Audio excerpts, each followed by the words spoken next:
So this is the sample testing report that I use in my work. Before I begin to explain the content of this report, I wanted to mention a point. Many of you send me a request to access my documents, for example, the test case template document, the defect report template, or templates like this one. So I will share the link of this document with you. You are not able to edit it, but you can make a copy of it without my permission. When you open this document or the test case document or any document that is written using Google Sheets or Google Docs like this one, you can click on File, Make a Copy. And when you do this, you can create a copy that is your own copy. I don't have access to it. So you don't have to ask me for permission to edit this document. No, you just click on File, Make a Copy, and in this case you have your own copy of the testing report which you can edit and use in your projects. So like we see here, this is a test summary report or a test progress report for mobile app. You can change the name of the mobile app. Here it is an Android version. You can make it iOS, or if this is a website, you can change this and write here the version of the application. Here you can add the logo of your application. I do this all the time. It makes the report look better. Then we have the version, the date of this report, and the person who created this report. My sample testing report consists of three main sections: the test case execution status, the bug report status, and testing suggestions for next period.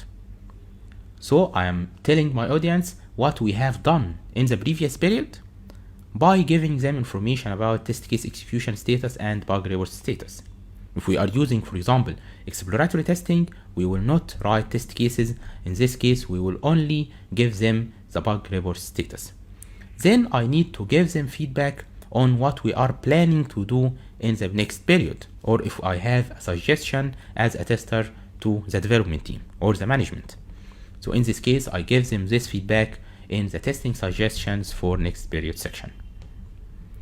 If we scroll down, here we have an introduction. This report is used to clarify the testing activities that happened in the previous Android or iOS build of our application in the period from this date to this date. Of course, this date you should change it. The goal of this report is to show the status of the test cases, the defects found and their status, and the suggestions for the next period of testing.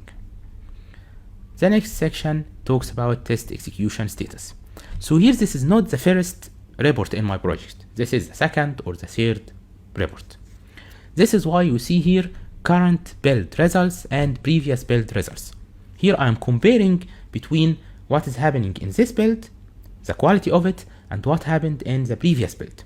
Of course, if this is build number 1 for you, so you will not have a previous build results column.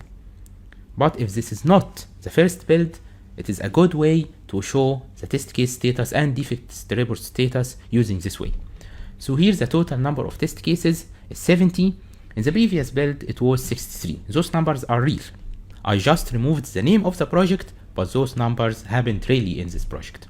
So here we had 63 test cases, and in the new build, we added more test cases to have more coverage of the requirements. So there is an increase in the number of test cases.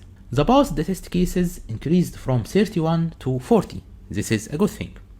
The failed test cases also increased from 16 to 18, and the blocked or skipped test cases decreased from 16 to 12.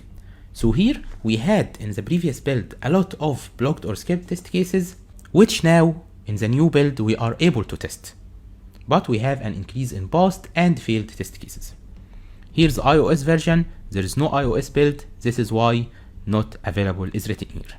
So here also I gave him some test case execution notes. Why?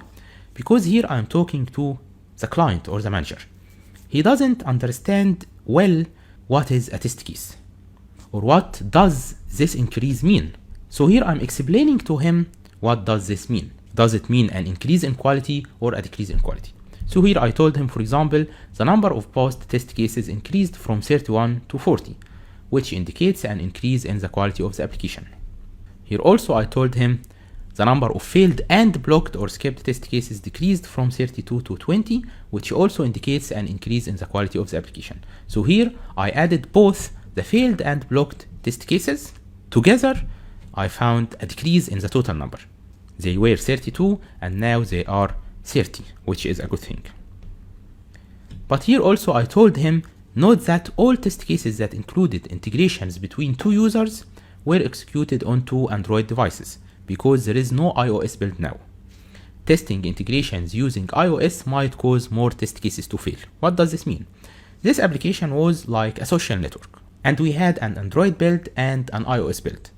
One feature in this application, for example, was sending a message. There was a section that is similar to Facebook Messenger. So inside our application, I tested the integration between two Android users. For example, I sent a photo from user 1 and user 2 received this photo. And then I sent a photo from user 2 and user 1 received this photo.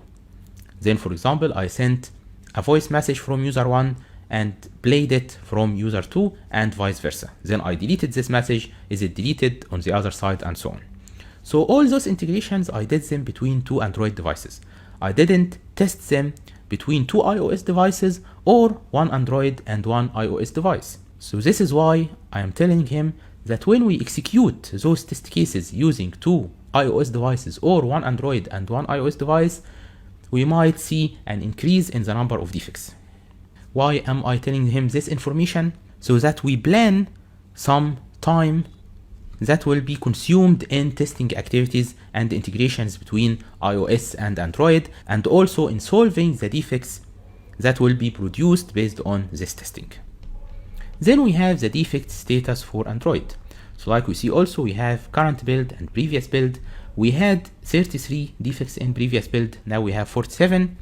We had 12 defects with high priority, now we have 23.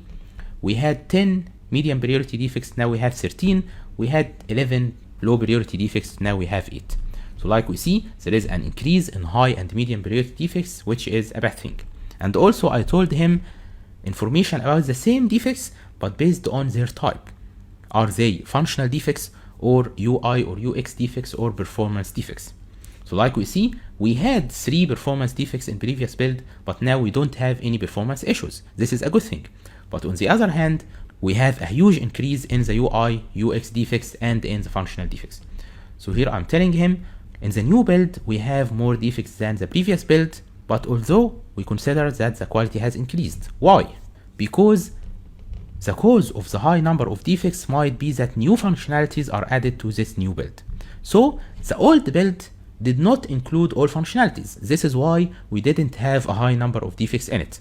But the new build included more functionalities. So if we think in a logical way, this will produce more defects. So the quality of the whole application increased, but the total number of defects also increased because we have more functionalities in the application. This doesn't happen in all applications. It depends on the situation and your vision as a tester. Do you think in an overall way, did the quality increase or not? Then we have testing suggestions for next period. So in this application, we used Trello to track our defects. We talked about Trello earlier, but Trello is not the best tool to track defects. So this is why I advised them to use a defect tracking tool like Jira, because this will reduce the time required to write new defect reports for each build. So in this project, we used Trello, and in each build, in each new build, we created a new board with new defect reports. But in Jira, we will talk about Jira later, in the Agile section, we don't have to do this. We have iterations or sprints, and if we find a defect that is reproduced in the next build, we just move it to the new iteration without writing a new defect report. So this is the content of the testing report. Of course, you might need to add more information based on the points of interest of your stakeholders, and don't forget to click on File, make a copy, and begin to edit this copy based on the project that you are working on. Thank you and see you in the next video.